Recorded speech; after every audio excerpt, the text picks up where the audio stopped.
Hi viewers, I hope you're good. Welcome to MSS Television, Top Brain Science Fair, where we are going to solve a question on quantity of heat, specifically on latent heat of fusion. And I'll be your peer teacher, George Karaoke. Feel welcomed. And the question reads, in an experiment to determine the specific latent heat of fusion of ice, 30 grams of dry ice at 0 degrees Celsius is introduced into a well-lagged copper calorimeter of mass 250 grams containing 150 grams of water at 22 degrees Celsius. Upon melting of the ice, the mixture finally attained a steady temperature of 13 degrees Celsius. Given that the specific heat capacity of water and copper is 4200 joules per kg per Kelvin and 390 joules per kg per Kelvin respectively, calculate the latent heat of fusion of ice. And this is how we go about solving the question. In an experiment to determine the specific latent heat of fusion of ice, 30 grams of dry ice at 0 degrees Celsius. So we first indicate the values that you are given. We have 30 grams of dry ice,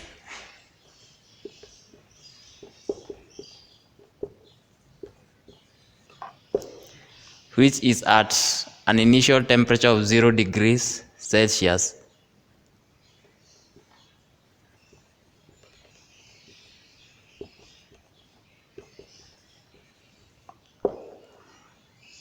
Which is then introduced into a well-lagged copper calorimeter of mass 250 grams.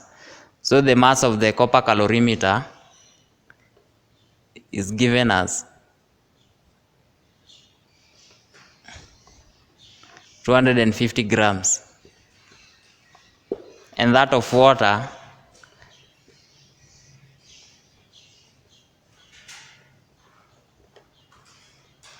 is said to be 150 grams. And the both of them, the calorimeter and the water in it, are at 22 degrees Celsius. So the initial temperature in both the calorimeter and the water, 22 degrees Celsius. So upon melting the ice, the mixture finally attained a steady temperature of 13 degrees Celsius. So that is after the ice was dipped into the water in the calorimeter. So upon melting the ice, the mixture finally attained a steady temperature of 13 degrees Celsius. So the final temperature is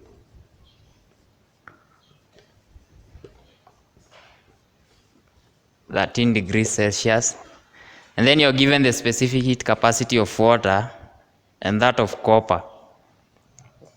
The specific heat capacity of water is 4200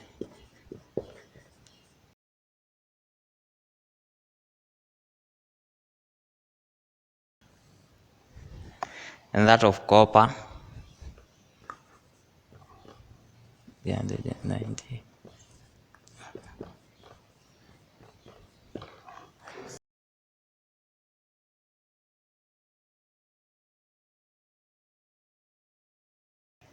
After identifying the values that we have, we then have to find the heat losers and the heat gainers. You have to identify both the heat losers and the heat gainers. So we first identify the heat losers. The heat losers will be the water and the calorimeter. So the heat losers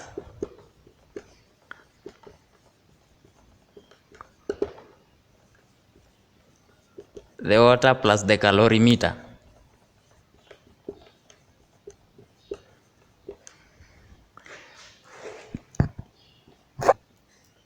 And basically we all know that heat lost is equal to amount of heat gained. Then we identify the heat gainers, which will be the solid ice which is dipped into the water in the calorimeter, the solid ice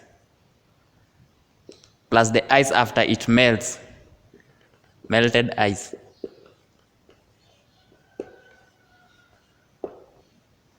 Basically, quantity of heat is given by mc delta theta.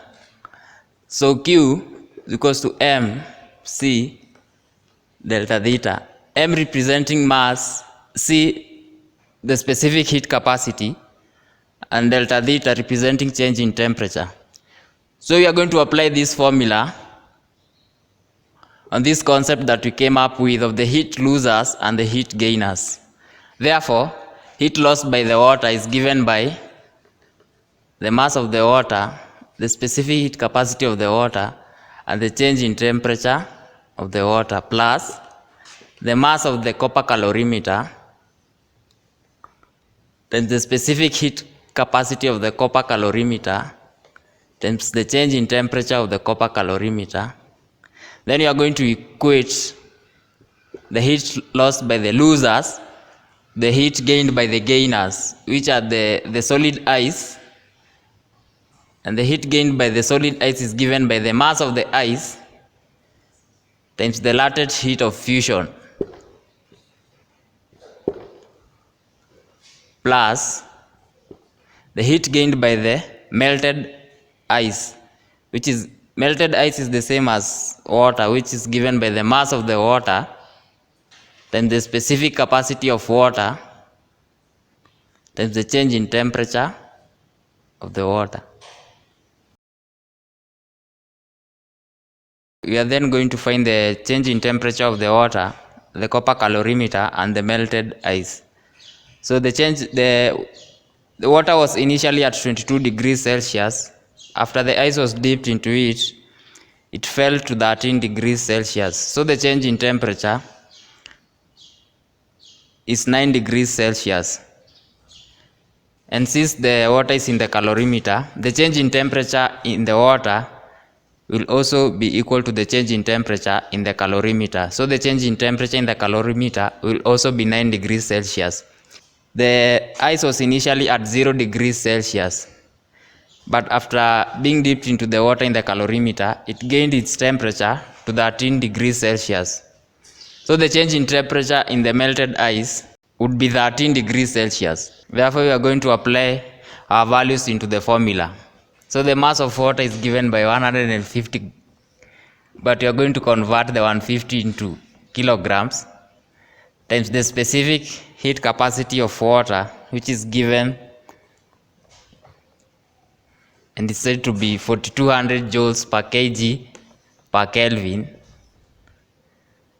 times the change in temperature of the water, which is 9,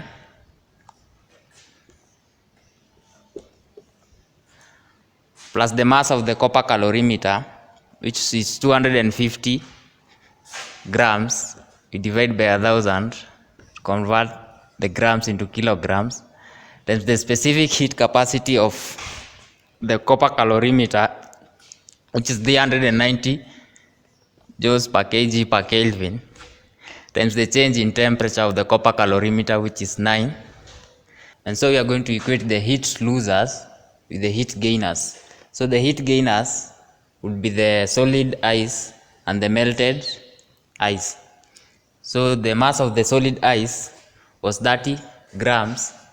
We are going to divide by 1000 to convert the grams into kilograms times the specific latent heat of fusion, plus the melted ice, which is given by the mass of the ice, 30 grams, divide by 1000 to convert the grams into kilograms, times the specific heat capacity of the ice, which is equivalent to the specific heat capacity of water, 4200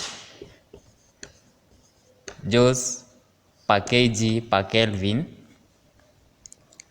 times the change in temperature of the melted ice. The ice was initially at 0 degrees Celsius, and the final temperature is 13 degrees Celsius after it had melted. So the change in temperature will be 13 degrees Celsius.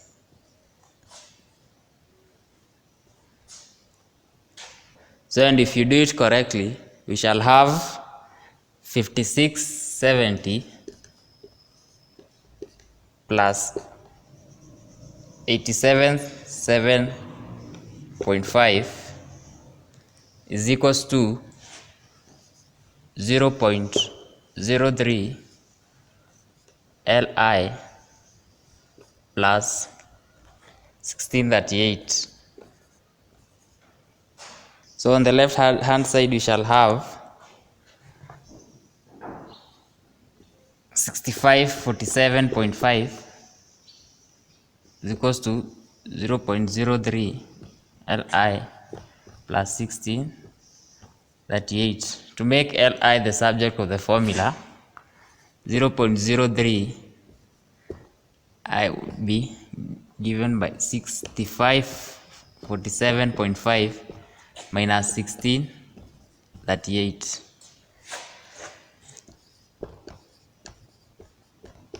If you minus 6547.5 by 1638, you're going to get 4909.5. You divide all through by 0.03 to get the specific latent heat of fusion.